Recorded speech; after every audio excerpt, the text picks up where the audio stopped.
دیور سے بھی پردہ ہے. آپ نے فرمایا دیور تو موت ہے، موت، کہ اس پر کوئی شک بھی نہیں کرے. اور گھر والوں کے سامنے بڑے دھڑلے سے کہہ رہا ہوتا ہے تو میری بھابھی ہے، بڑی بھابھی ہے، ماں جیسی ہوتی ہے، اور سالی آدھی گھر والی. یہ تو ہمارے جملے، سالی آدھی گھر والی، بڑی بھابھی ہے میری ماں جیسی.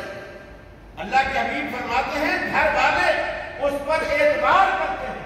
اگر وہ کمرے میں اکیلے بھی بیٹھ کر باتیں کر رہے ہیں اور کوئی گزرے گا دیکھے گا اچھا وہ دیور بھابھی کر رہے ہیں باتیں، اور وہ اسی اعتبار سے ناجائز پیدا ہوتا ہے. یہ رسول اللہ صلی اللہ علیہ وسلم کی بتائی ہوئی باتیں ہیں، یہ معمولی باتیں نہیں ہیں، حکمت بھری باتیں. سالی سے پردہ ہے، بہنوئی سے پردہ ہے. لوگ تو حج کرنے چلے جاتے ہیں کہ جی میری بہن اور بہنوئی جا رہا ہے اور حج کرنے جا رہے ہیں، میرے ساتھ کوئی اور محرم نہیں ہے، میں بہن کے ساتھ چلی گئی.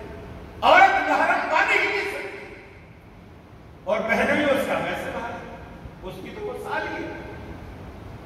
میرے بھائی یہ چھوٹی چھوٹی بات ہے، ان کے نتائج بڑے دور رس.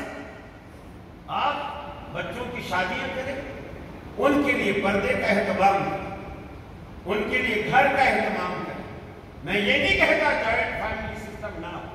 جن کو پردہ نہیں کرنا، مثلا سسر سے پردہ نہیں ہے بہو کا، آپ سسر کو اپنے ساتھ رکھیں، کوئی اپنے، لیکن دیور سے پردہ ہے وہ آپ کے گھر میں نہیں رہے.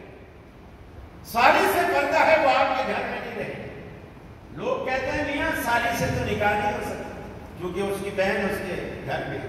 فارمولا یہ نہیں ہے کہ جب تک اس کی بہن اس کے گھر میں نکاح نہیں. فارمولا یہ ہے کہ زندگی میں جس عورت سے کبھی بھی نکاح نہیں ہو سکتا وہ محرم ہے. جب پہلی بیوی کو آپ طلاق